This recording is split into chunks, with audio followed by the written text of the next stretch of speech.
როგორი უნდა იყოს ნამდვილი მეგობარი? როგორი მეგობარი გინდა რომ გყავდეს? კეთილი, კიდევ როგორი? ერთგული. რა მითხარი? ხარს რო გიჭერდეს, მეგობრული, სამართლიანი, გულწრფელი, ძდილობიანი, ერთგული, თავაზიანი, ქრისტიანი. როგორი? თავმდაბალი. ხო და აი გარი ნამდვილი მეგობარი. ეცადეთ რომ ეგეთი იყოთ მამაც. ეცადეთ რომ ეგეთი იყოთ.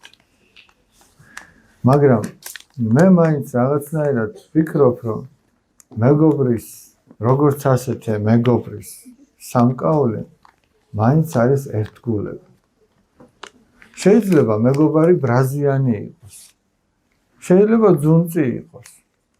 მაგრამ შენი ერთგული იყოს. ესმის. ანუ იმის გამო რომ იმან რაღაცა იძუნწა, ნუ მიატოვებ. იმის გამო რომ იმან რაღაცის გამო თავი მოიწონა, მე ასეთი ვარ, მე ისეთი, ანუ ვერ არის თამდაბალი შეიძლება ისეთი, მაგრამ თუ შენი ერთგულია, მაშინ არ უნდა მიატოვო. გესმით? აი ერთგულება ძალიან მნიშვნელოვანია და თუ ერთგული არ არის, დანარჩენი რა თვისებებიც არ უნდა გქონდეს მას, ის შენს მეგობრად ვერ გამოდგება. შეიძლება ის ძალიან კარგია, მაგრამ აი ეს თავარი თვისება თუ არ აქვს შენი ერთგულება. ანუ აი მოდი ესე ვთქვათ, ვინც ერთგული არ არის, ის მაშინ მოღალატე. მოღალატე მეგობარი გაგონი რა.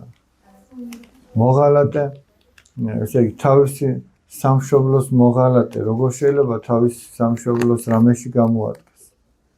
ყორღანაშვილი გაგონიათ? ყორღანაშვილი.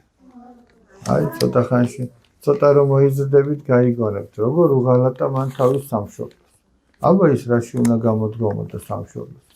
მაგრამ ამავე დროს ცოტნე დადიანი გაგონიათ? აი ცოტნე დადიანმა პირიქით როგორ უერთგულა თავის მეგობრებს. აი ეს, ეგ არის ზუსტად.